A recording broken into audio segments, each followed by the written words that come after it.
Does it ever feel like you're a marketing professional just speaking into the void?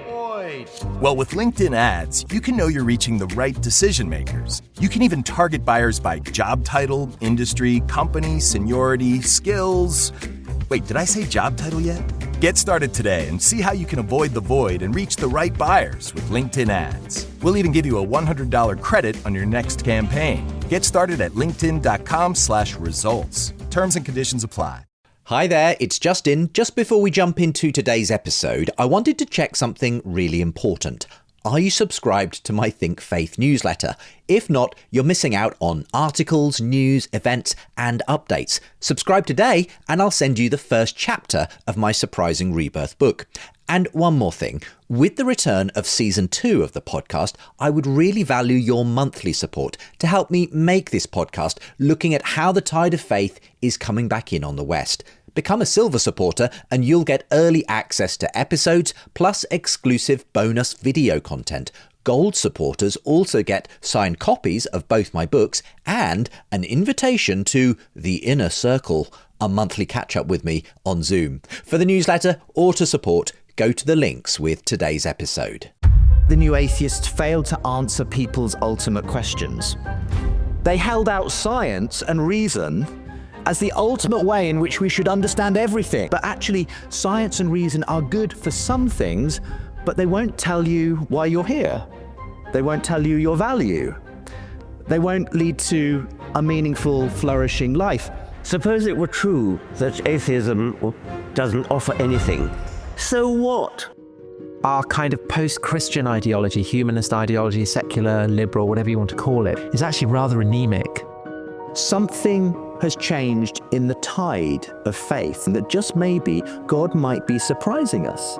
Faith in a higher power, in God, and in the story that makes sense of it all, gives it meaning. These are the ways in which we discover truth. It is through narratives, through myths. There is nothing more powerful than the Christian myth. I believe we're at a turning of the tide moment. Yes, it's gone a long way out, and things may get worse before they get better, but I believe that tide is starting to turn. Is the church ready to receive these people? These people who are the meaning seekers, who are going to be looking for a place to call home, a place to find meaning. I pray, my hope and prayer is that we will be ready, because I believe it's going to happen.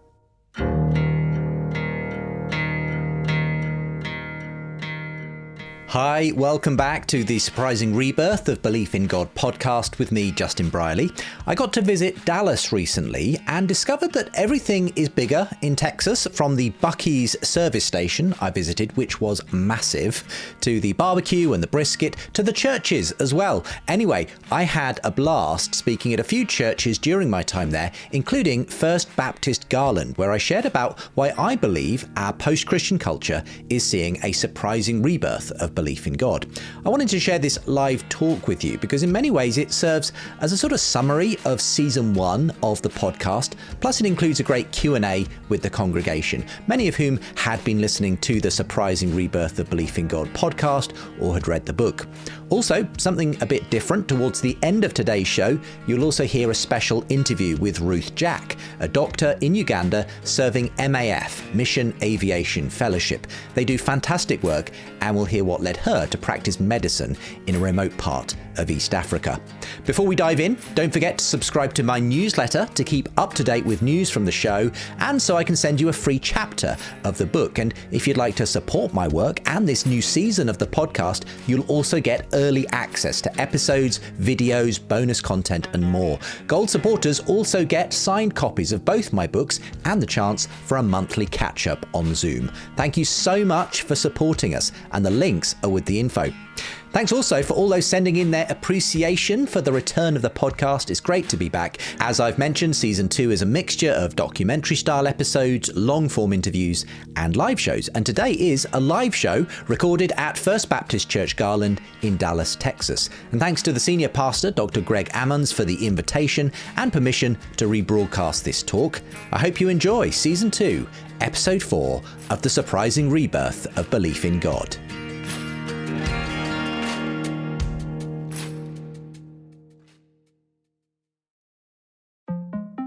TaxAct knows small business owners can sometimes use a little help with their taxes. That's why TaxAct has Expert Assist, a team of live tax experts ready to answer any questions you may have. Think of them as your own personal sidekick. Not like one of those funny talking animal sidekicks, more like the super smart nerding out on tax code and business casual attire sidekick, but just as helpful and lovable. TaxAct. Let's get them over with. Well, thank you so much for the warm welcome I've already received since walking through the doors here at First Baptist. And I bring greetings, of course, from His Majesty King Charles III to all of his loyal subjects here in Texas. But we had a little falling out, didn't we, 150 years ago, but never mind. It's just so good to be with you. Thank you, folks. I'm really looking forward to sharing with you this evening. I want to begin by going right back 150 years, actually, to a poem that was written by the Victorian poet Matthew Arnold. And he wrote a famous poem called Dover Beach, including this particular stanza. I'll read it out for you.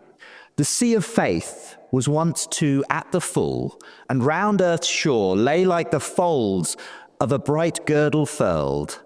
But now I only hear its melancholy, long, withdrawing roar.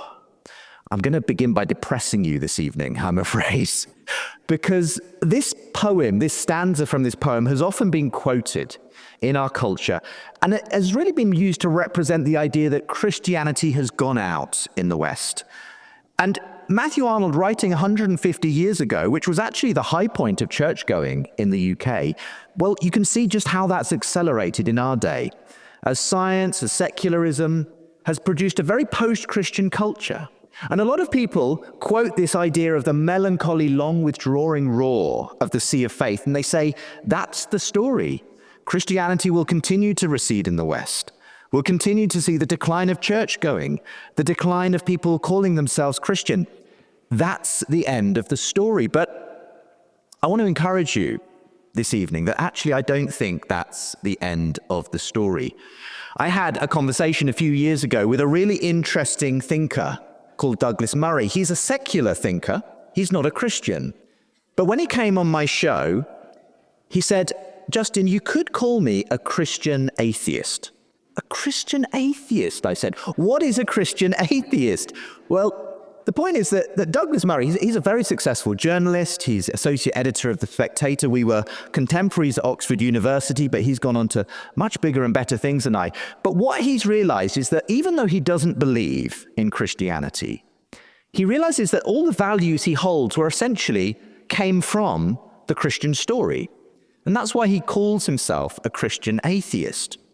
And he quoted to me this well-worn line from Matthew Arnold about the melancholy, long withdrawing roar of the sea of faith. And he said, look, the thing about the sea of faith, Justin, is that it could come back in again. After all, that's the point of tides. And he was saying this in the context of seeing a number of surprising examples in his own life of other secular intellectuals who were reconsidering Christianity. Even seeing some of his friends, rational thinking people, converting to Christianity from atheism. And I was seeing a very similar phenomenon to Douglas Murray, and it's really what led me to write the book, The Surprising Rebirth of Belief in God, because I was seeing a real sea change in the atmosphere around the conversation on faith. I began hosting conversations on faith about 17 or 18 years ago when I began a show called Unbelievable with a question mark, where I brought Christians and non-Christians together for dialogue and debate. It was a wonderful experience, and it really began in the heyday of a movement called the New Atheism. This was in around the mid-2000s, and it was led by the four gentlemen that you can see on screen: Richard Dawkins, Sam Harris, Christopher Hitchens, and Daniel Dennett, known as the Four Horsemen of New Atheism. New Atheism was a very dogmatic, quite aggressive form of non-belief. And it rode high in the bestseller charts. Each of these gentlemen had a best-selling book against religion and against God. Perhaps the best known was Richard Dawkins' book, The God Delusion.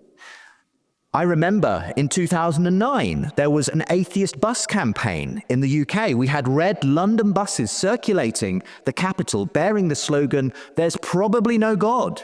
Now stop worrying and enjoy your life. So this was a time when it was very trendy to be an atheist. And it was a time when religion was being disparaged, ridiculed, and dismissed by these kinds of folk. But I discovered over time that the conversations really changed. I was having these conversations on my faith debate program, Unbelievable, with these quite combative atheists opposite Christian thinkers. And over the years, I realized actually that Christianity can stand on its own 2 feet intellectually. I discovered there's a really strong intellectual core to Christian faith that could stand up to the objections of the new atheist. But more than that, I started to notice that more and more of the non-believers who were coming on my show were actually distancing themselves from this very aggressive, anti-theistic form of atheism. They were saying, I don't believe in God, Justin, but I'm not a Richard Dawkins kind of atheist. And the new atheist movement itself began to splinter and unravel internally for all kinds of interesting reasons. It appeared that once they had agreed that God didn't exist and religion was bad for you, there was very little else they could actually agree on, because they started to splinter over where their movement should go. Some wanted to go in a very socially justice-motivated directions. Others wanted nothing to do with that. In the end, even Richard Dawkins got cancelled by his own movement because he was stripped of his Humanist of the Year award in 2021 by the American Humanist Association. Why? Because of his comments on transgender. These are the issues that split the atheist community down the center. And I watched with interest from the sidelines, seeing all this happen. But more than the internal meltdown that happened, there was also just the fact that I think the new atheists failed to answer people's ultimate questions. They held out science and reason as the ultimate way in which we should understand everything, the universe and ourselves. But actually, science and reason are good for some things, but they won't tell you why you're here. They won't tell you your value.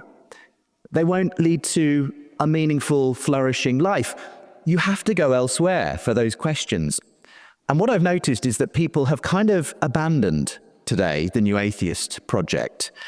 And we're seeing a very different kind of conversation, even in secular circles, around the value of faith. And I'm going to be talking a bit more about that this evening.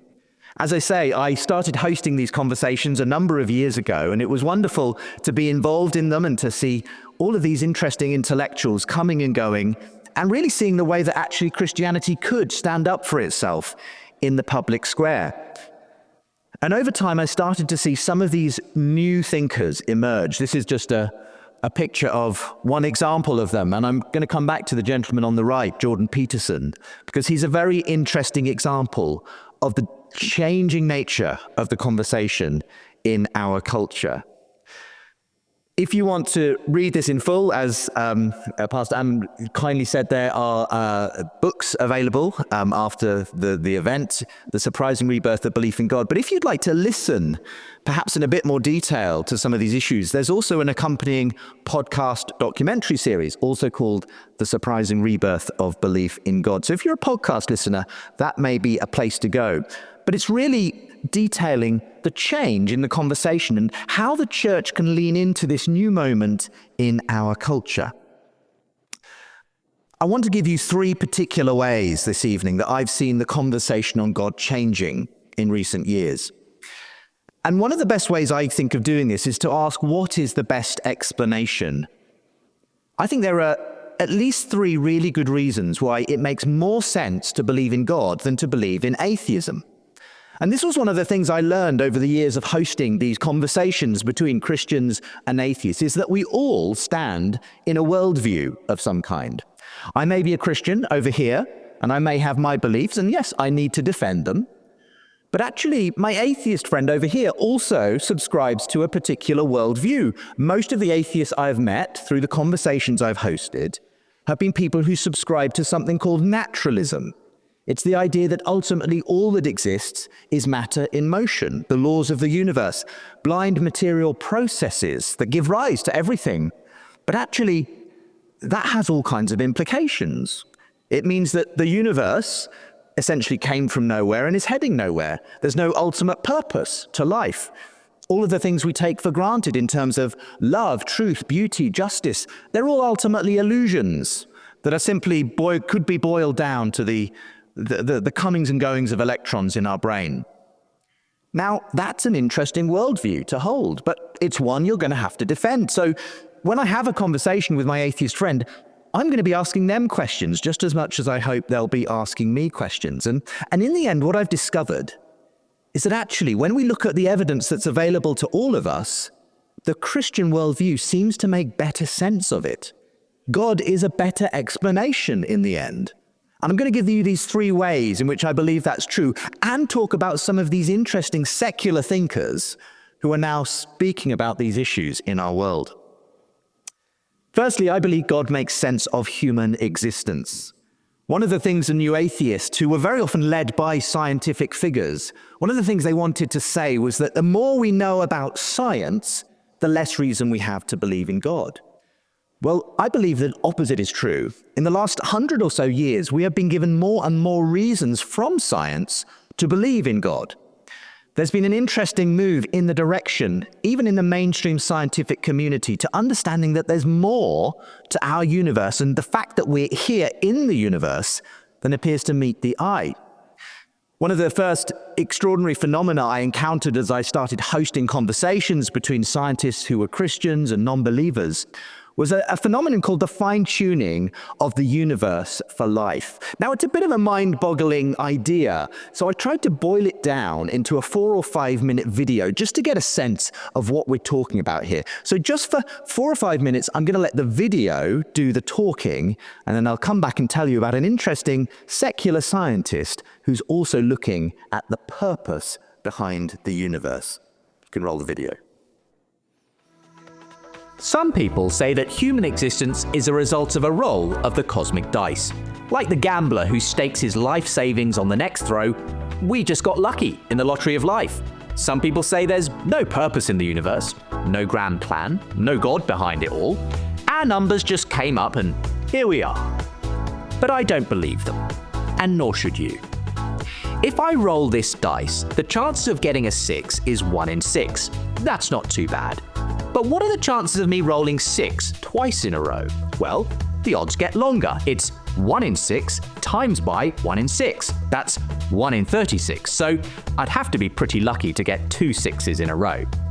Now, every time I add the chances of rolling another 6 in a row, the odds go up exponentially, and it gets even more unlikely. Now, what if I rolled this dice 70 times and every single time I got a 6? Okay, that's pretty unlikely, but it's possible, right? Well, in fact, the chances of rolling a 6 70 times in a row are around 1 in 10 to the 55. That's a 1 with 55 zeros after it. Now, just to put that in perspective, how long would I have to stand here rolling this dice, allowing about 5 seconds per roll, before hitting that lucky streak and rolling 76s in a row? Well, I had a mathematician friend work it out for me. On average, you would have to continually roll this dice for 100 trillion, trillion, trillion, trillion, trillion, trillion, trillion, trillion, trillion, trillion years before your numbers come up. That's a long time. What if you applied that thinking to us? What are the odds of us being here? Now, the odds of rolling 76s in a row, 1 in 10 to the 55, as it happens, those are the same odds of something called the expansion rate of the universe being just right for the existence of us here today. From the moment of the Big Bang, when our universe began to rapidly expand, the rate of that expansion was exquisitely finely balanced. Any faster, and the universe would have expanded too rapidly to allow the formation of chemicals, atoms, stars, and galaxies. Any slower, and the universe would have collapsed back in on itself. But as it happens, the universe expanded at just the right rate to allow for life to develop in the future, for us to be here.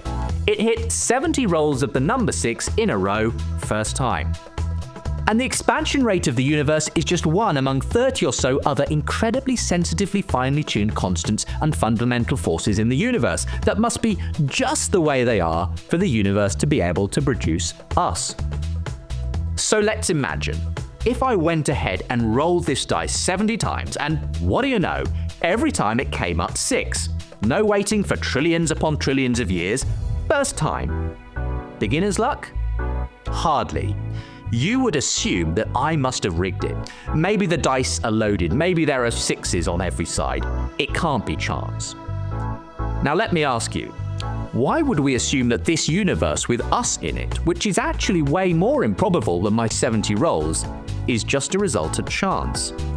The fact that we're here shows that someone's loaded the dice. In fact, maybe there's no dice at all. What if the evidence points to this life-permitting universe actually being the product of an intelligent mind which intended for us to be here? Now, you could come up with some speculative other theory. Maybe there's an infinite number of universes, giving you an infinite number of chances to roll the dice. Maybe. But we don't have any scientific evidence for it. So if you're hanging your hat on that possibility, then you're every bit as much committed to a faith position as the person who says God was behind it. Believing in God isn't a delusion. It's a perfectly reasonable conclusion when we look at the fingerprints on our universe. And if it's true that we aren't just the fluke result of a cosmic roll of the dice, and that we're actually here because a grand designer intended us from the very beginning, well, that's worth staking something on. It's a phenomenal thing, isn't it? This fine-tuning of the universe for life. But it's absolutely the scientific consensus that this universe had to be precisely dialed in all kinds of ways to allow for you and I to be here. But it's not just Christian thinkers who are saying this. I want to introduce you to an interesting thinker called Paul Davies. He's a mainstream scientist. He works at the Arizona State University, head of their Origins project. Now, he is not a Christian, and he doesn't really use the word God much either. But he does say this. When I've had conversations with him, as he writes and talks about the fine-tuning of the universe, the fact there is a universe, that there was a Big Bang, the fact that there's life on Earth, and the extraordinary chemical complexity that it took for the first self-replicating molecule to come into existence, he says this. He says, Justin, the directionality in the universe going from matter to life to consciousness, and I would add comprehension to that, there's an arrow of time in the direction of comprehension. And if that is the case, if this is not just an enormous fluke, a happy series of accidents, then that to me comes very close to something like a meaning or purpose in nature. I think that's a sort of religious feeling, what Einstein called a cosmic religious feeling. Now, when Paul Davies describes that, it reminds me of a Greek word that conveys the idea of meaning coming out of disorder, of life being generated, of order being spoken into chaos. It's the Greek word logos.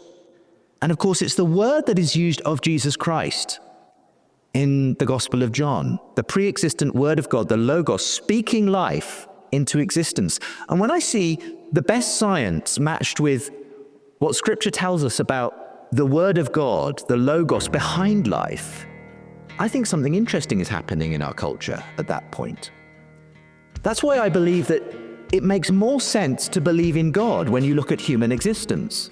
It's very hard to understand how this could have all arisen by chance. And I think there's a surprising rebirth of belief in God happening even in the sciences today.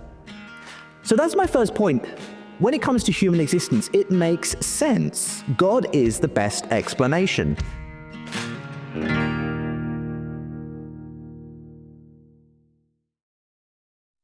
Did you know that leaving a rating and a review on your podcast app helps others to discover this show? Thanks to Bickwiser, who described it as something rare and precious, providing spiritually crafted brain food and a spiritual uplift. Sharing an episode with others on social media also makes a huge difference. But the way you can make the biggest difference to this show is by supporting my work, either via Patreon from anywhere in the world or through US tax-deductible giving from the USA. Either option gets you the same perks. Become a silver supporter and you'll get early access to episodes plus exclusive bonus video content. Gold supporters also get signed copies of both my books and the chance for a monthly catch-up with me on Zoom. And I get so much out of those catch-ups with supporters myself. I really love them. So to support, just go to the links with today's episode info. Get ready for Netflix's gripping new medical drama, Pulse. Set in a cutting-edge Miami trauma center, third-year resident Dr. Danny Sims is unexpectedly thrust into a promotion when beloved chief resident Dr. Xander Phillips gets suspended. Then, with the emotional and physical stakes at their highest, a storm will push the hospital and its residents to their limits. Witness how life can change in a heartbeat when you're operating under pressure. Watch Pulse April 3rd, only on Netflix. Canva presents your work horoscope for this week. Deadlines are in retrograde, which we all know can bring some intense energy. Our advice: fend off this forecast with Canva. Like Canva whiteboards to counter creative blocks, and Canva docs for clarity in communications. If you have any sales deals coming through, results will be in your favor with Canva presentations, manifesting many wins for you. It's a great week to love your work at canva.com. But I also believe God makes sense of human value. Human value, that's my next point. And this is where we, rather than look out there at the universe, we look within and we ask questions like, why do we believe in human value, human dignity? Why do we spend time enshrining human rights into bills and declarations and legal statements?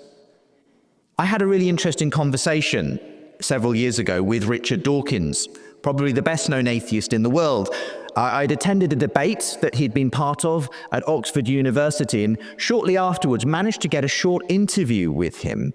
And this question of human value came up, and how we can measure or understand our concept of human value and dignity on a purely atheistic worldview. And I want to read you exactly how our conversation went. I said to him, Richard, if we'd evolved into a society where rape was considered fine, would that mean that rape is fine? And he said, I don't want to answer that question. It's enough for me to say we live in a society where it's not considered fine. We live in a society where selfishness, failure to pay your debts, failure to reciprocate favors is regarded askance. That is the society in which we live. I'm very glad that's a value judgment, glad that I live in such a society. And I responded, but when you make a value judgment, don't you yourself immediately step outside of this evolutionary process and say, the reason this is good is that it's good? And you don't have any way to stand on that statement. And he said, well, my value judgment itself could come from my evolutionary past. And I said, so therefore it's just as random in a sense as any product of evolution. He said, you could say that, but in any case, nothing about it makes it more probable that there's anything supernatural.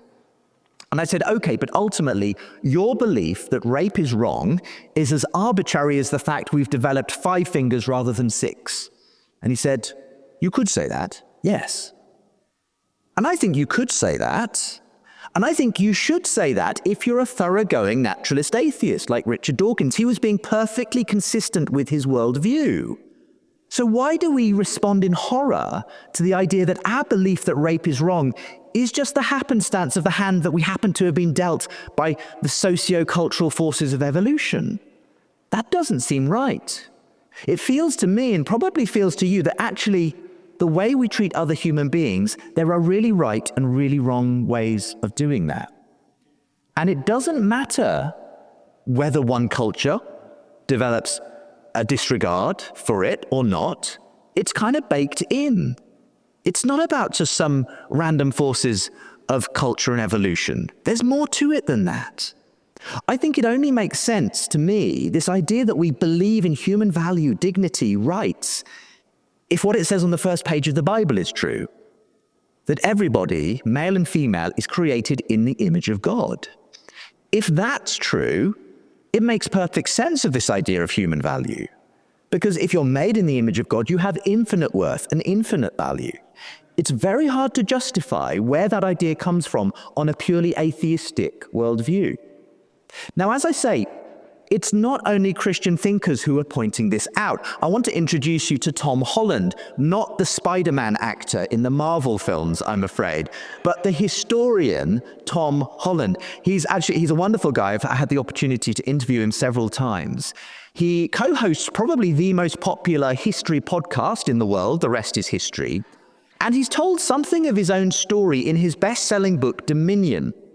Because Tom Holland, having sort of grown up with a nominal Christian faith, it kind of sputtered out by his teenage years.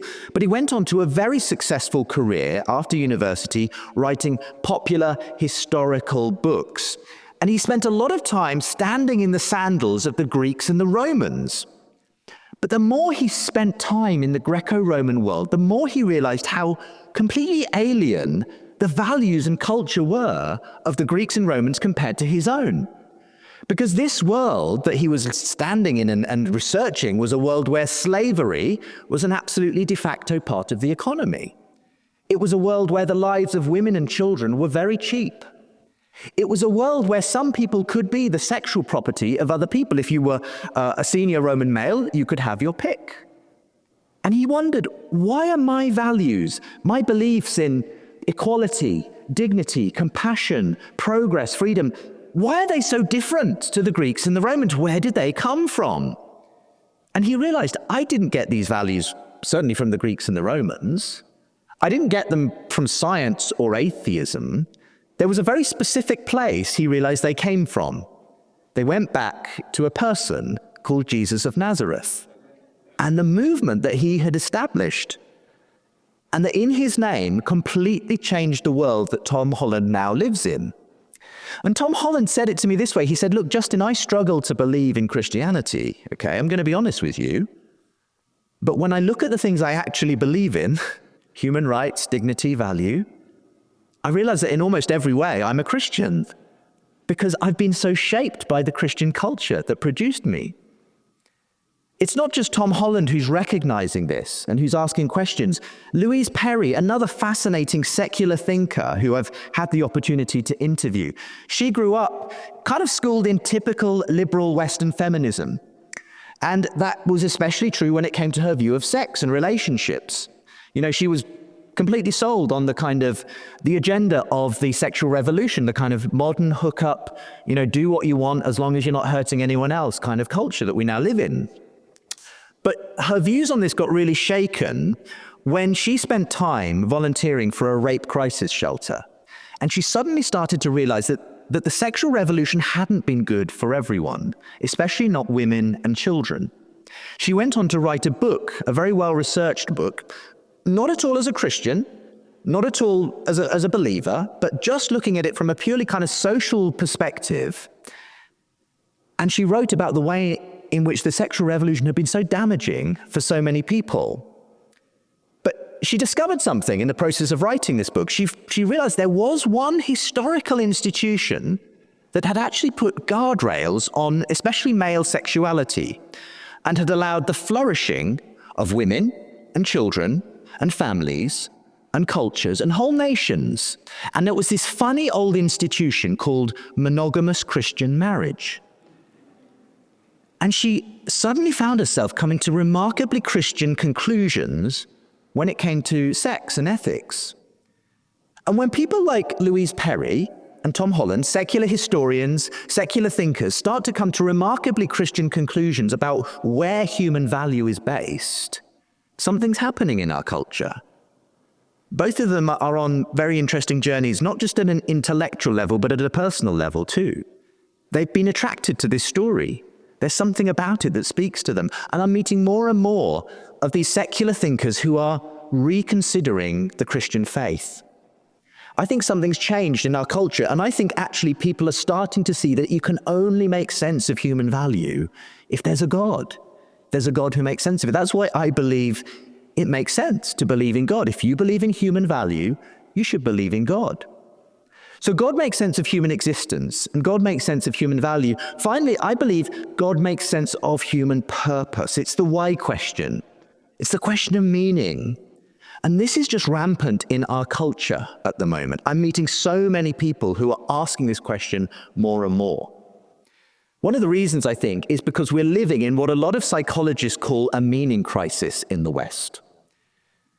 The Christian story that once completely shaped our culture gave us a story about a God who created every human being in his image, gave you infinite value and worth, and how even though life is difficult, that God came in person to be with us in our suffering and through his death and resurrection gave us an ultimate hope in the future. That story has shaped the lives of countless generations of people in the West. Now, as you lose that story, as our culture becomes increasingly post-Christian, the question is, well, what story will end up shaping people's lives now? G.K. Chesterton once said, when people stop believing in God, they don't thereafter believe in nothing. They have the capacity to believe in anything.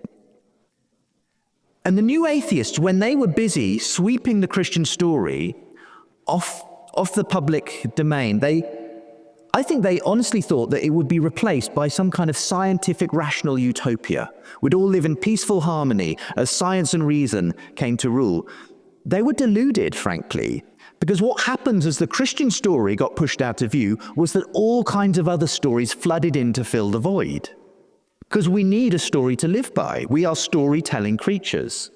And if it's not the Christian story, then something else will fill that God-shaped hole. And today, we see people filling that void with all kinds of other stories. It might be a story about the progressive left and sexuality and identity, and that becomes someone's sacred story. That becomes the thing that they invest all their worth and their life in. It might be a story about politics and an ideology there, and that may be the thing that becomes someone's sacred story. We're meant to live in a story, but the problem is these stories end up bashing against each other, and we get the culture wars, and we get a society that's pulling apart at the seams, and we get a generation of young people who are not just living in a meaning crisis, but a mental health crisis because of all the demands that are being put on them, because they don't have a story that makes sense of their life any longer. That's why I believe we're seeing the rise of something very different in the God conversation.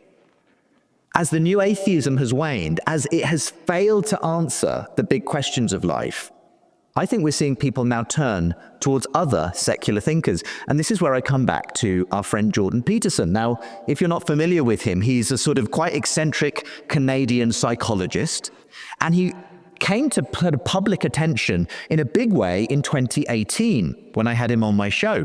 Not because I had him on my show, I should add, but because he was beginning to kind of really get a reputation, a bit of a cult following in Canada and elsewhere. And it was because he was a psychologist filling whole auditoriums, thousands of people turning up to hear him speak for 2 or 3 hours at a time on the book of Genesis. And, you know, I can think of some preachers who would give their right arm to have an auditorium full of people willing to hear them talk on the book of Genesis for 3 hours. But people were paying money to come and hear this psychologist talk about the Bible. And the reason I think they were doing that, especially young men, interestingly, is that they were looking for answers. Who am I? Where is my identity to be found in this confusing culture? And Jordan Peterson was not only answering in a smart, intellectual way, but he was also pointing them back to the Bible. He was saying, actually, if you're looking for the story of who you are and what matters in life, go and read the Bible. I was astonished when he came and joined me on my show. It's very hard to say exactly where he is on the faith spectrum. I asked him, do you actually believe in God, Jordan? And he said, as he often does, well, it depends what you mean by God. He's kind of difficult to pin down. But what I do know is this. He's been opening the door for a lot of other people to walk through to Christian faith. I've met a lot of young men for whom he's kind of given intellectual permission to take Christianity seriously. Now, Jordan Peterson takes a kind of very psychological approach to the Bible. And I'm not sure I agree with all of his takes on the Bible, but as I say, he's kind of a gateway drug to Christianity. He's had an extraordinary influence on so many people. He's one of these prophets, I believe, from outside the church who was showing us that there's a real hunger in our culture for these kinds of answers. And he's not the only one. I don't know if anyone listens to the Joe Rogan podcast, but Joe Rogan is the most popular podcast host in the world. Millions of downloads every week of his podcast. Here's someone who 10 or 15 years ago was only really ever featuring the new atheists or those kinds of voices on his show. He has really changed. He is featuring a really interesting, diverse range of voices now, often Christians. And only a few months ago, he said on his show You know, I think it's probably a good time for Jesus to come back right now, the way our culture's heading. Joe Rogan has actually opened up in all kinds of interesting ways to the possibility that actually there may be a God.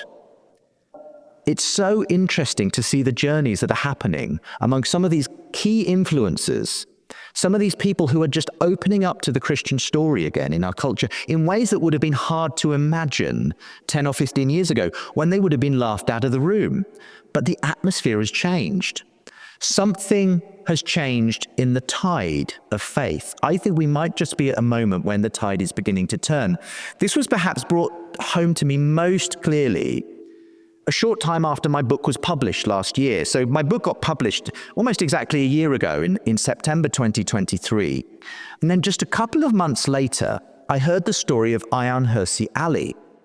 Now, for those who aren't aware of her, she's a Somali-born woman who was raised in a kind of a fundamentalist Islamic sect called the Muslim Brotherhood. And she fled Somalia for Europe to escape a forced marriage. And when she got to Europe, she completely rejected God and religion. In fact, she went on to write a best-selling anti-God, anti-religion book called Infidel. And she really joined the new atheist speakers. She was often on tour with them, sharing stages with them. She was good friends with Richard Dawkins, Sam Harris, Christopher Hitchens, those four horsemen. In many ways, she was the fifth horsewoman of the new atheism. Very much the most famous female atheist in the world. So imagine my surprise when in November last year, she wrote a viral article titled, "Why I Am Now a Christian." And here's the story. She explained in this article how she'd come to realize that actually secular atheistic humanism cannot provide a bulwark against the major forces in our world, the Putins and the Chinas and the fundamentalist Islams and what she sees as the danger of woke ideology in our culture. She's come to realize, and she explicitly said she's been converted at an intellectual level by the Tom Holland thesis, who we mentioned earlier, that actually all our fundamental values that we want to defend in the West come from the Christian story, and that's the only story that can continue to guard them and to make them flourish. She says we're not going to have the fruits of Christianity without the roots of Christianity. Without that story, those fruits will one day wither on the vine, and they're already starting to do so. Now, a lot of people accuse Ayaan Hirsi Ali of kind of essentially having a political, cultural conversion. But actually, she went on to talk in her article, but also at length in a personal interview about her personal journey as well. And I was fascinated to hear this because it turned out that Ayaan Hirsi Ali for a number of years had been going through a personal meaning crisis. She couldn't see what the point of life was. Her atheist worldview simply didn't allow for there to be a purpose to life. She became very depressed, suicidal, alcoholic. She went through a number of therapists trying to find some reason. In the end, one of her counselors said to her, "Have you ever thought about praying?" And she said, Of course not. I don't believe in God. I mean, the God I was raised with was a monster." And this counselor said to her, "Well, if you could believe in God, what kind of a God do you think you could believe in?" And she started to describe the kind of God she could potentially believe in. And she said, as I was describing it, I realized I was describing Jesus Christ. And she thought, well, maybe I don't need to go and invent a new God. Maybe I should investigate this person who claimed to be God. So she started going to church. She started praying. And she says it's completely turned her life upside down. God has turned her around, she says. She's had this remarkable conversion. Only a few months ago, she shared a stage in New York talking about it with her old friend Richard Dawkins. He was kind of very confused. He couldn't get it, but he couldn't deny that she had become a Christian. If it can happen to Ayaan Hirsi Ali, the most famous female atheist in the world, I think it could happen to anyone right now. I think we're living in some unusual times, some surprising times. I believe God is on the move in some really interesting and surprising ways. And I just want to encourage you this evening. We often get told a lot of negative things about the church. I live in a country where, as I say, the church has been in steep decline in terms of church going for many years. And a lot of people are saying, look, the sea of faith is going out, and that's the trajectory. That's the only direction things are going in. But I believe something's happening in our culture. People can only survive on the thin gruel of the atheist, materialist story of reality for so long, until suddenly they find themselves actually in need of a better story. And I think we're reaching that moment in our culture. And I just think that as we see all kinds of areas where human existence is pointing towards God, people looking for how we can make sense of human value are being led towards God.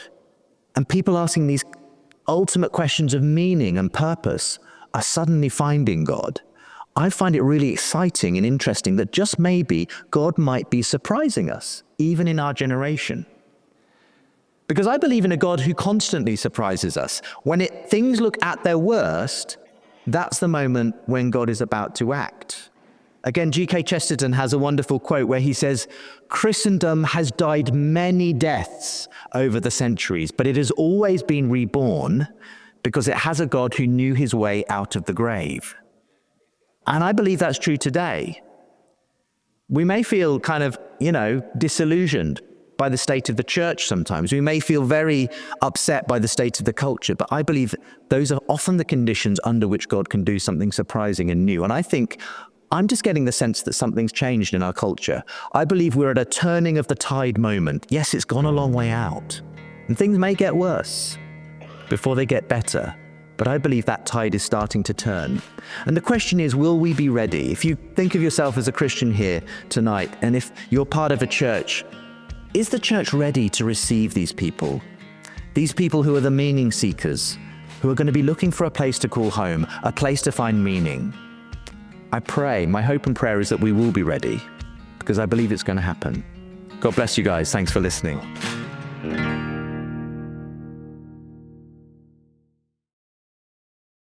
This episode is brought to you by LifeLock. It's tax season, and we're all a bit tired of numbers. But here's one you need to hear. $16.5 billion.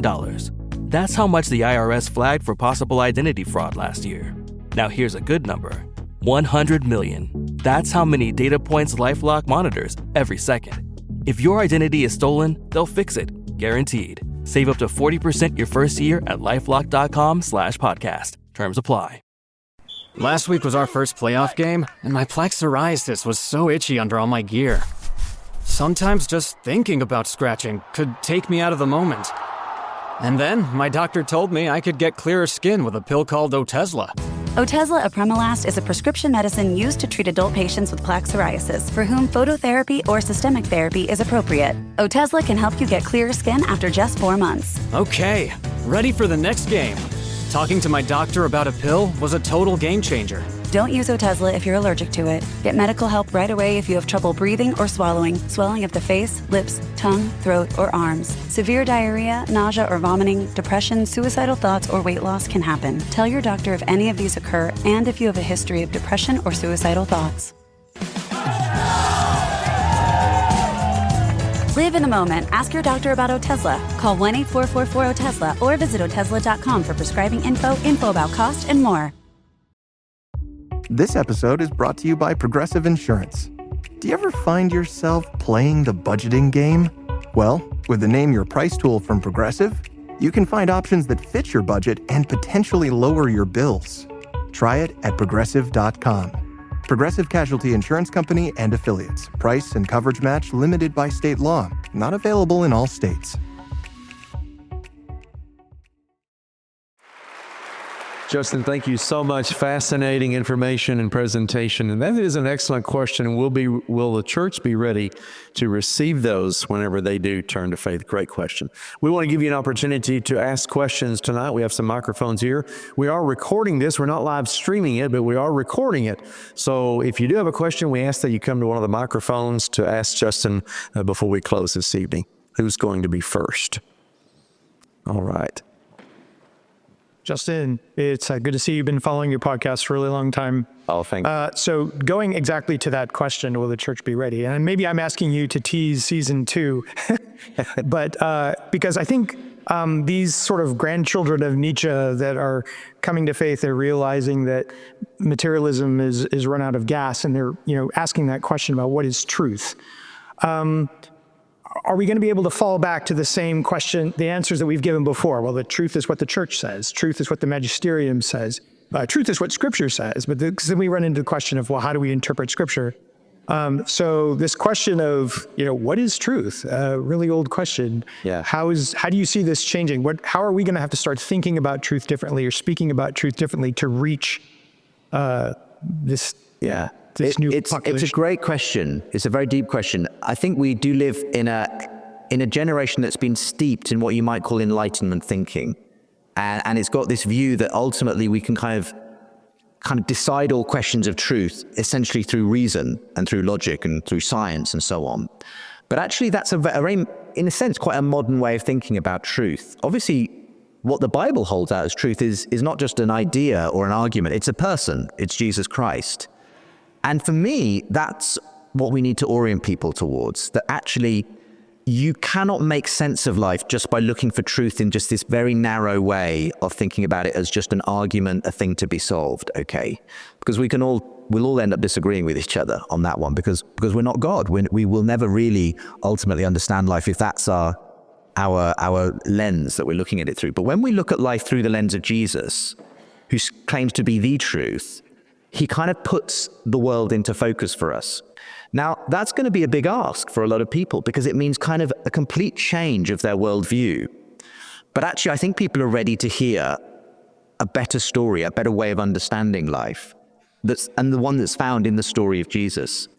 I mean, yeah, it's going to involve a lot of people doing a lot of work, a lot of time, as people come with their questions and come trying to make sense of what this whole Christian worldview is about. But ultimately, people are living in some kind of a story about truth anyway. And when they find that the story they're already living in, this materialist atheist story of reality, just isn't ultimately making sense, I think they are going to be more open to the idea that, yes, truth has been revealed in Scripture and in a person, Jesus Christ. And ultimately, it's not just going to be a question of, can I trust this? Can I make sense of this at an intellectual level? It's going to be an experiential thing as well. Especially, I want to emphasize that's what's been happening in the lives of a lot of the people who are actually turning to Christian faith. They're kind of going on an intellectual journey at one level, but the thing that always ends up tipping them in to the Christian faith, if you like, that last thing is always an experience of God in the way that Ayaan Hirsi Ali had. And that's truth at a different kind of level that you're encountering it. And that won't necessarily answer all the questions people have, but I think it's something far more fulfilling in the end when you encounter truth in a relationship with God, rather than just this very narrow-minded idea of just trying to work out everything for yourself. I hope that helps in some way with that. Very good. Thank you. Good. We'll try to get as many questions as we can in here. If you want to go next, and then we'll go over here, John. Every author that you have had up there that I've read most of what the material is. My question to you, have you ever read any of David Horowitz's works that he's done? David Horowitz?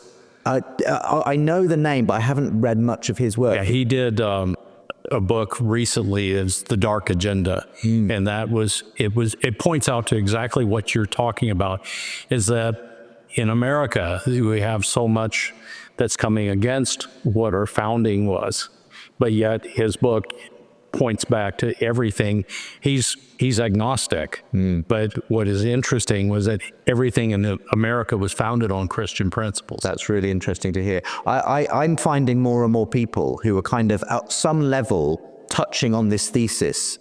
And it's very often, as you say, people who are agnostic, people who don't necessarily claim a faith, but they're just recognizing that we've lost something. And they're recognizing that actually throwing out the Christian story is ultimately quite detrimental to the West. So thank you. I'll look into his work as well. Another question is, do you know Hatun Tash? Oh yes, the evangelist to Muslims wonderful woman. Yeah, very brave. Yeah, thank you. God bless you. Thank you. John. Justin, appreciate your presentation. Quite fascinating. And the podcasters that you brought up on the screen, Russell, Joe, Jordan, I've been listening to Joe for a while, and especially Jordan Peterson. and I'm quite fascinated at his level of biblical knowledge. And I'm just curious, from your perspective or maybe direct knowledge, any idea how close to making the ultimate commitment Jordan Peterson is? Gosh, yes. Well, as I say, I follow his journey quite closely as well. And Jordan Peterson is very hard to pin down because, as I say, he does approach things through this psychological Jungian lens, you know. But what I will say is, looking at the people he's surrounded himself by, his wife has become a very committed Christian. His daughter, Michaela, has become a Christian. He's surrounding himself with Christian thinkers. He's doing these deep dives into now the book of Exodus and so on his channel. It feels like the net is closing in on Jordan Peterson in that sense. Now, ultimately, it's between him and God, you know, and we can't know exactly where his heart is. But what I will say, as I said earlier, is that wherever he's at on that journey, I do know that he's kind of opened the door for a lot of other people to walk through. And in a funny way, I think it's because he's not inside the church at this moment that people are more willing to give him a hearing. And so it's often, I think it's a case that God is using some of these, as I say, prophets from outside the church to kind of get the message out, and people are starting to realize, actually, this smart person who I follow on this podcast, hey, they might have something worth saying about Christianity. So thank you very much. All we can do is continue to pray for him. Absolutely. The crowds that you mentioned, I've got a good friend that took his grandson to Jordan in Fort Worth, and it was a little over 20,000 people. Yeah, it's extraordinary. It's extraordinary. amazing. Yeah. Thank you. All right, thank you. Yeah, it's right here.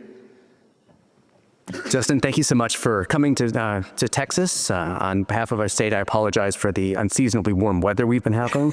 I've often wondered why there's more believers here in Texas than many other states, and I think perhaps the reason why is that if you can survive a summer here, the idea of a literal hell perhaps becomes more of a plausible idea. Could be true.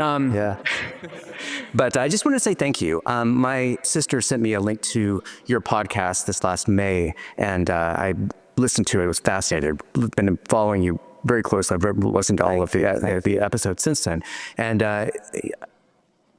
I was encouraged by your compassion, your heart, and the wisdom by which you interacted with such interesting and some difficult conversations. And I felt personally challenged to start using my time better. And so I've engaged in an online discussion group for other people that are interested in Jordan Peterson's work. There's many young men coming here that are, in challenging situations, and it's been. You encouraged me to be able to jump into conversations that would have perhaps before I would have jumped. That's just such an encouragement to me, because I think we do need to be open to having those conversations, and I'm glad it's encouraged you. The question I have for you is, do you see the article today in the New York Times?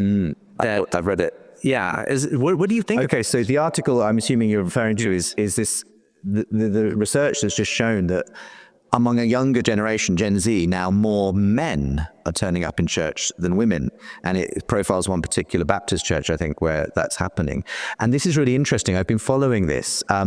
There's interesting pockets of this research elsewhere. In Finland, recent research showed a doubling in the number of young men attending church in recent years. And lots of people are really confused because traditionally, in the West especially, church-going has been primarily female. In my country, it's about, the average church is probably 2/3 female, 1/3 male. So what's going on in this younger generation? And I think it is very much linked to the Jordan Peterson phenomenon at one level, but that phenomenon itself is riding off a kind of male identity crisis in the West right now, and especially among young men. They don't know who they're supposed to be anymore because the culture has told them all kinds of confusing things. And I think a lot of them are finding an attraction towards Christianity because it kind of gives you an identity. It grounds your identity in something other than all the different messages of culture. And I think a lot of young men are just looking for something to make sense of themselves. And there's an extraordinary draw towards Christian faith. It's happening in multiple denominations, by the way.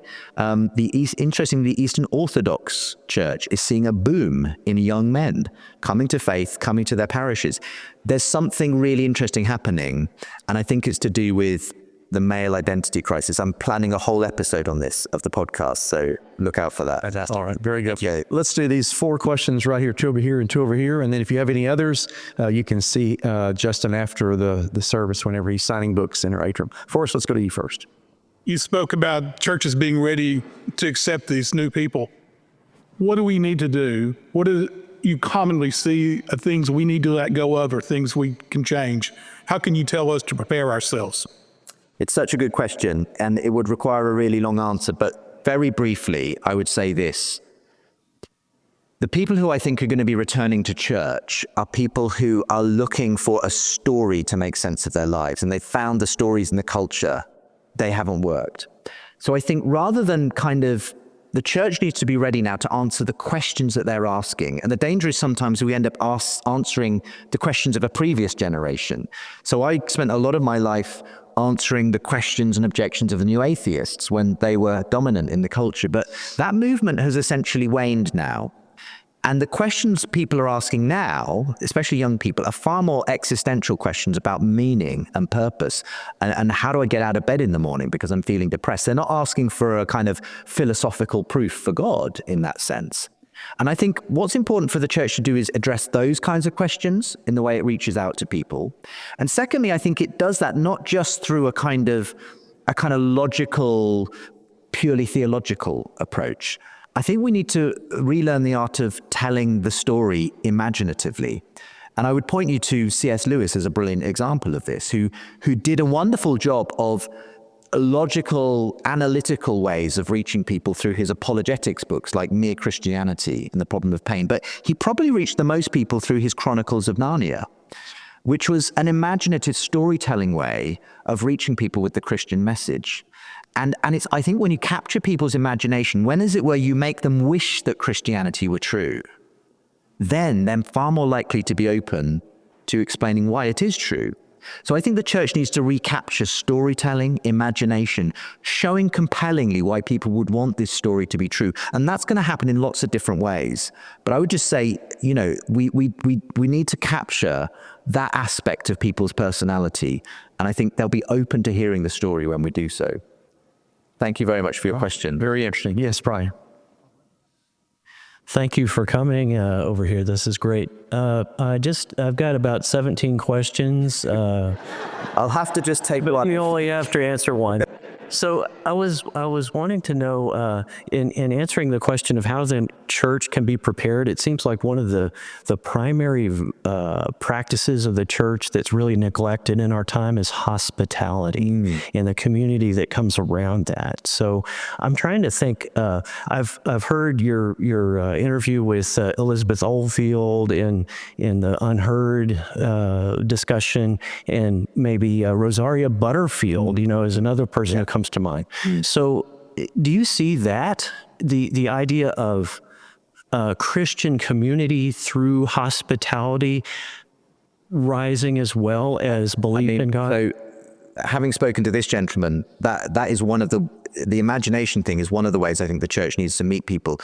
One of the other main points I make in the book is exactly this: it's community. And it's a community that counters cancel culture as well, because I think we're living in a culture where people are not able to experience grace and forgiveness anymore, because it's a very censorious, judgmental kind of culture that we live in, where if you're not on my side, you're demonized, you're an outsider, you're a heretic. And people, I think, are exhausted by living in this cancel culture that we live in. And the church is the one place where you should be able to experience the opposite of that, because Jesus got cancelled on our behalf so that we could live in forgiveness and grace. And we extend that grace to anyone who walks through the doors and becomes part of this family. And for me, I think people are looking for that now. I think there's a hunger for that, because, and I think in an increasingly digital age as well, as people can live completely independently of other human beings by using their phone. I just was in San Francisco in the summer and had my first experience of a driverless taxi, which took me from A to B with no one else in the car. And it was kind of amazing and weird and fun, but it was also kind of scary, because I thought, is this the way we're heading, where we can live lives completely independently of each other? We'll never have to interact with another human being. I think that's going to be a disaster. And I think the church is fast becoming one of the few places in culture where you will find genuine human community. And it's messy and it's difficult. We all know that. But it's the one place where you'll actually grow as a human being, because Jesus is at the center of it. So I think absolutely community is absolutely essential as we welcome people in from the meaning crisis. Very good. Thank you, Raleigh. All right, I'll be quick. I teach in the youth department here, and I have for 30-something years, 33, I think, years, something like that. And I'm going to touch on what the man said, the young man over there. I'm going to affirm him in the New York Times article. And you, boys are dying to be men. Yeah. And a culture that says there's no such thing as men aren't really men. People make fun of me for not having a filter. It's stay with it. But the boys love that. Yeah. The boys, they want to be a man, and they want to be a man the way the Bible describes being a man. And our culture doesn't say that. And I really believe that there are a lot of young men, especially in this church, who are revolting against that. Yeah. And I think that's the reason that you see men coming to church, is because they need to be men the way God made us to be men. Yeah. And I agree with you on this. The danger is that in our culture, there are all kinds of things pulling on young men. Yeah. And I see a lot of men, the young men particularly, looking for that sense of identity, but they're finding it in some of the really negative influences out there. So you guys may have heard of someone called Andrew Tate, who is this highly misogynistic kind of, whoever has the biggest harem kind of wins kind of view. And I've seen a lot of teenage boys gravitating towards those kinds of influences because they're looking for role models. They're looking for people who kind of offer a message of identity. But there's some really bad actors out there. And my hope is that, whether or not you agree with Jordan Peterson, at least he's pointing people back to Jesus, who is obviously the source of our identity, if we're male or female. But for me, he transcends some of those kinds of typical kind of macho type stuff that sometimes people try to kind of lay on masculinity. He's actually someone who shows what true manliness is. And I think that's what we need to be holding out to our young men. And we need mentors. Yeah. We need men to be stepping up for young boys, for people who maybe don't have that in their lives, and showing them that. Yeah, right. Bless you. I just wanted to affirm you and him. So bless you. Thank you. All right. Thank you, Rod. Last one, Seth. Justin, I just wanted to thank you again for coming. I know both me and my dad have been following your podcast for a little while, and it just means a lot to see you in person. I wanted to get your thoughts on this, just kind of going off of what you had said earlier. We're anticipating kind of an influx of this seeker, kind of like a, what's the word there? Seeker stage. There we go. Of just people coming in and sitting in and getting in the community with church like that. And depending on where they may be coming from, kind of different worldview approaches, different kind of the way that my thought with this was going right now was ethical approaches. And you get far enough with Christian ideas, with Christian belief, you get to what we deem to be good, what we deem to be right and good or not so, proceeds from God's character, right? Do you think that could be, to someone in that seeker stage, do you think recognizing God to be that when they might not have understood that before, to be a barrier to belief or not? And how might you instigate that conversation with someone in the seeker stage? So just so I can understand the question, is it that sort of, because a lot of people are coming with kind of, I guess, ethical beliefs, maybe on sexuality, gender, or whatever, that are kind of are not in line necessarily with Scripture, right, that is the kind of barrier to kind of whether they can trust God. Is that what I'm hearing you say? Possibly, yeah. I mean, what I would say is that, and this is actually the third point in at the end of my book in this podcast series, is that, look, Christianity is challenging, okay? It is, and always has been, weird, actually, in the cultures where it flourished. It was weird in the first century because the way that Christians talked about and treated other human beings was completely countercultural. And many people assume the way to kind of be relevant in the 21st century culture is to kind of blend in with the culture, to kind of become invisible. But actually, the churches that are doing that are dying, actually.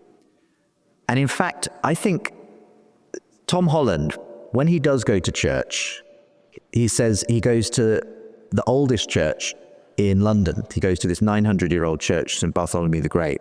And he goes there because he's not looking for kind of something that already looks like the culture around him. He's looking for something different, for something that's mysterious, weird. And he uses this phrase, Justin, if you want to attract me and people like me to church, then keep Christianity weird.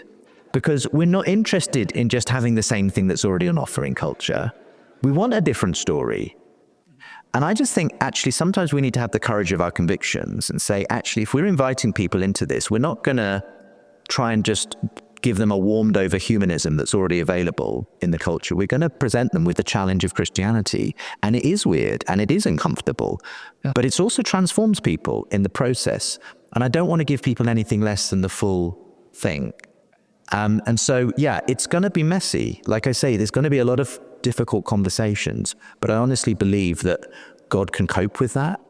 The church is the place where we're supposed to be able to deal with that and to welcome people even in all their confusion and messiness and questions and say, actually, there's a God who loves you here and he loves you just the way you are, but he doesn't want to leave you the way you are. And I just think there are lots of people who are actually looking for that. Great. Thank you so much. Justin, fascinating tonight. Thank you for being here. We appreciate it so much. Thank you.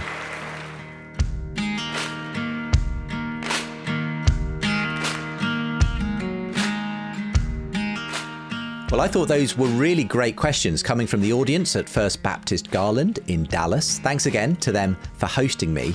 And by the way, the audio of the Why a Dice Can Show That God Exists video came courtesy of premierunbelievable.com. What did you think of the talk? Feel free to email me feedback at think.faith with your thoughts.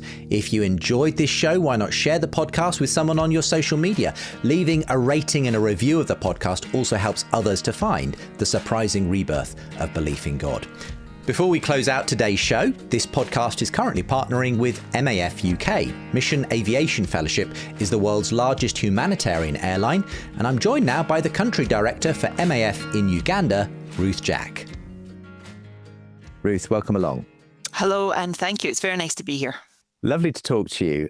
Tell us firstly about MAF before we hear about what you do in Uganda, because as I understand it, it stands for Mission Aviation Fellowship. But what does the Mission Aviation Fellowship do? Well, that's a very good question, and lots of people ask that. MAF works around the world providing aviation services to largely missionaries and humanitarian organizations, often where access is very difficult, so in very remote areas, sometimes in humanitarian disasters. So if we imagine, for example, in Papua New Guinea, where to get about from village to village is virtually impossible by road and takes a very long time by foot, then MAF operates a very large service in Papua New Guinea, flying people and goods and education and health from village to village and down to the capital. And here in Uganda, we do a similar thing. We're not as remote as Papua New Guinea, but we fly humanitarian work largely around the edges of Uganda. So MAF operates in around 29 countries altogether. And in each of those countries, our work looks a little bit different and is focused on slightly different things. But the main thing is that we bring help, hope and healing through our aviation and our partners that we fly to people in remote places.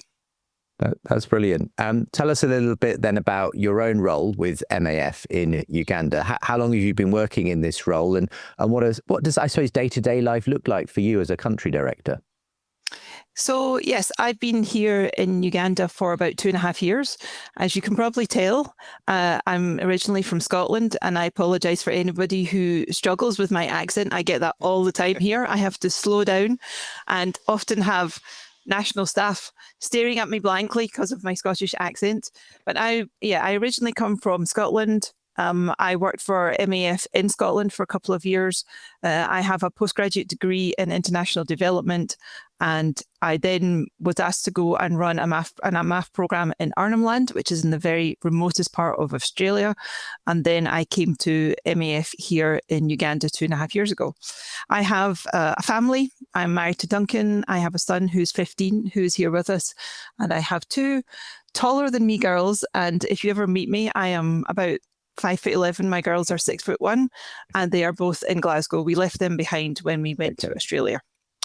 So my day is very busy, and it looks very different every day. I have a large staff here, over 100 staff members.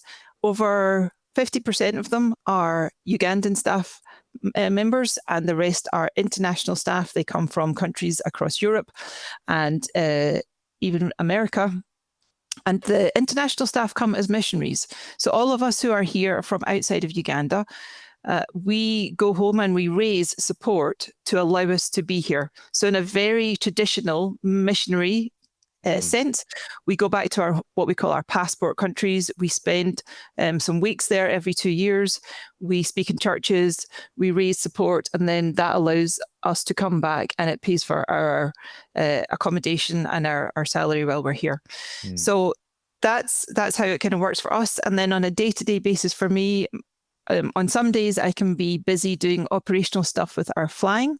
So working with our ops team, looking at flights and making sure that our service is the best that it can be for the local people that we fly. And then on other days I might be out in Kampala, the capital city here in Uganda, meeting with partners, meeting with humanitarian organizations or the UN, and making sure that we are serving them as best as we can. So my job is really varied, and it's a real privilege to serve for MAF in Uganda. So I understand you sort of work out of an airfield off Lake Victoria. So what kind of flights are kind of coming in and going out every day? Where are you sort of serving in Uganda? What kind of facilities and services are you offering as your pilots go around the country? Yeah, so as you say, we are based here at Kijansi Airfield, which is just south of Kampala and north of Entebbe. Our flights really travel to the furthest reaches of Uganda and sometimes beyond, sometimes even into South Sudan and other countries around us. But largely for the humanitarian and mission work that is along the western, northern and eastern edge of Uganda. So Uganda is home to over 1.7 million refugees, and those refugees come from the DRC to our west, South Sudan to our north, and now increasingly, in fact, the largest number this year from Sudan itself, where there is a war at the moment. And so those refugees come in, and this year we've had more than 100,000 refugees join the settlements, the 13 refugee settlements that are around the west and the northern edge of the country. And as you can imagine, there are many humanitarian organizations, including many Christian ones and even small mission organizations who serve those populations. And we are really serving those organizations. We are the backbone, we're the logistics that allow them to get to the remote places that they want to get to serve the refugee population. So we're kind of, some people have described us as the donkey that took the load. We're the ones that the people who are going to the refugee settlements often use when they need to get there quickly, easily and safely. Out in the east of the country, on the border with Kenya, it's a slightly different population. It's not refugees, but that is a part of the country that gets very dry and hot. And the people there often suffer from not famine, although sometimes it comes close to famine, but food insecurity because of a shortage of rainfall. And so there are organizations working in that part of the country too that we serve. Yeah. Well, having spent a little time myself some years ago in Uganda, and having traveled during that time to the north of Uganda, I know just how difficult it is to get around by road and the state of the roads, and it's a big country. So I can easily see how important it is to be able to fly, to be able to fly people to these different parts of the country. And I guess, as you say, you're the backbone. You're helping other agencies and missionary agencies to deliver the work that they're doing to the many refugees that you're seeing there. What kind of difference do you see that making kind of in reality? I suppose it's often difficult to think about, hundreds of thousands of refugees flooding across the border from Sudan and so on. But what does that look like when you're there in the middle of one of those refugee camps and you're seeing what MAF are able to do in terms of flying people into those places? Yeah, so I mean, the needs are multiple and varied, as you can imagine. People coming from war-torn places like the DRC and Sudan, their needs are critical and emergency needs. Often they need food, they need health, education and shelter. And so the people that we fly are the people that really make sure that they have those services. So Uganda has actually got an open door policy to refugees, which is an amazing way of looking after refugees. As an employee of MAF and previously of other aid organisations, I've visited refugee settlements in other parts of the world, and they can be quite horrible places, to be honest. But in Uganda, refugees are welcomed. They are given a plot of land which they can grow crops on. They have access to education and health, and they can move freely and they can look for work.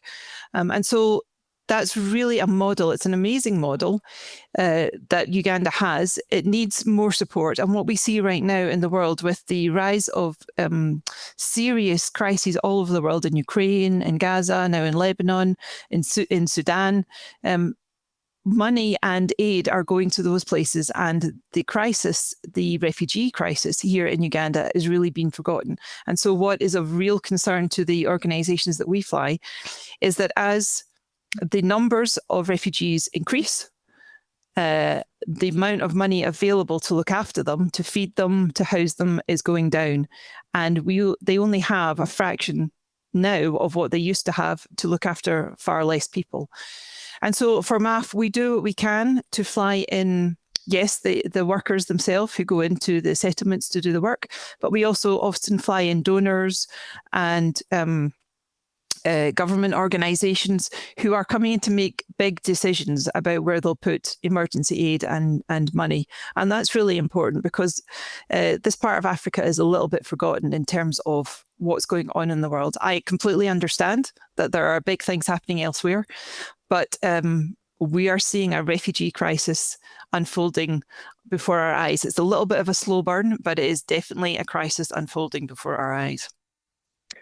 So when someone gives to MAF, what do they specifically? Where is their money kind of really hitting the ground when it comes to the services that you're offering and the flights that are going on all over Uganda? Yeah, so there's a number of ways that people can give and support MAF. You can support just our general funds, which will help with our flying. All of our flying is subsidised. Even it's largely subsidised for the small mission church organisations who are doing quite specific gospel work or Bible translation. We give them a very large subsidy and they fly for a very small amount. And bearing in mind that aviation is expensive, so it can support that core work. Or it can, you can give directly to a piece of work. And if you were to ask MAF UK, they could tell you specifically the large projects that we are undertaking that you might like to give to specifically. And then you could also choose to support a missionary, a staff member. So like myself, there are many MAF UK staff around the world working for MAF who are essentially missionaries. We raise our own support, as I said before, and we do that by coming back and speaking in churches and asking our friends to help us and our family to help us. So that's another way that you can help, because to be honest, that's probably the hardest thing that we have to do is when we come back to the UK, we're not coming back for a rest, we're coming back to work. And it's a privilege to do so, but it's a requirement in order to allow us to continue serving in the field.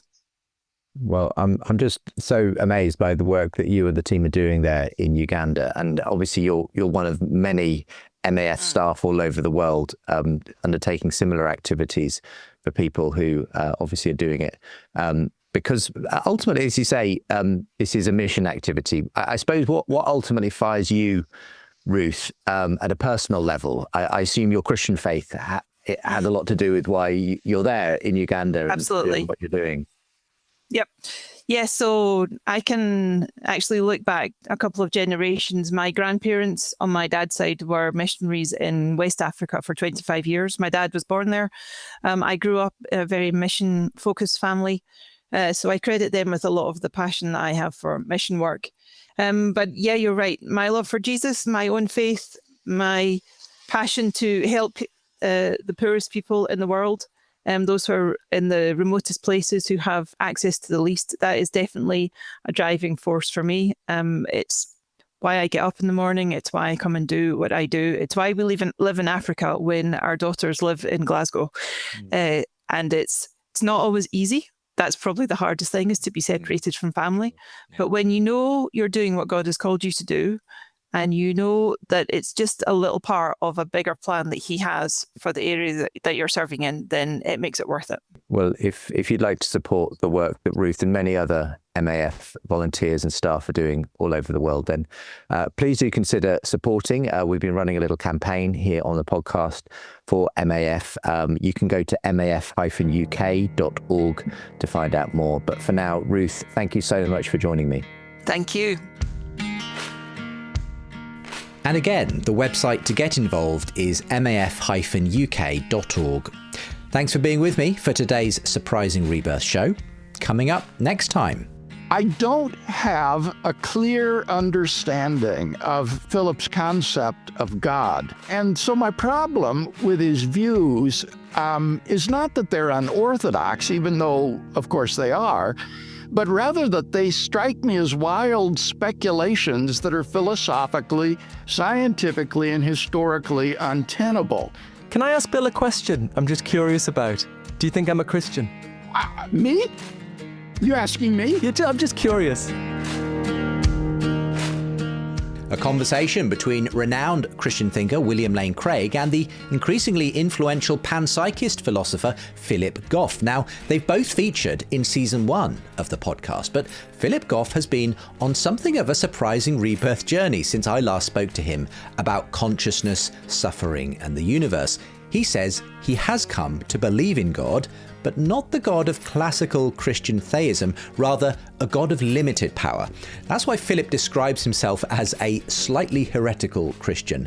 I wonder what Bill Craig will make of his journey. I'm really looking forward to that conversation between William Lane Craig and Philip Goff on the universe, suffering, and Christian faith. I think you'll enjoy it too. As ever, go to the links with today's show for my newsletter to be kept up to date with shows, info, live events, and more. Subscribe today and you'll get the first chapter of my book, The Surprising Rebirth of Belief in God. And when you support my work through Patreon or US tax-deductible giving, Silver supporters get early access to that episode and many more bonus content. Gold supporters also receive signed copies of both my books and monthly catch-up calls with me. Again, the links are all with the info.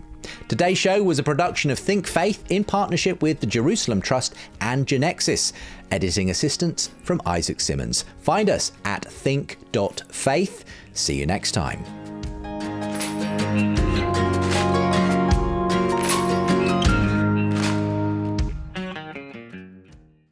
The Christian faith is not going away in postmodern Western culture, but actually has the potential to grow exponentially again in our time.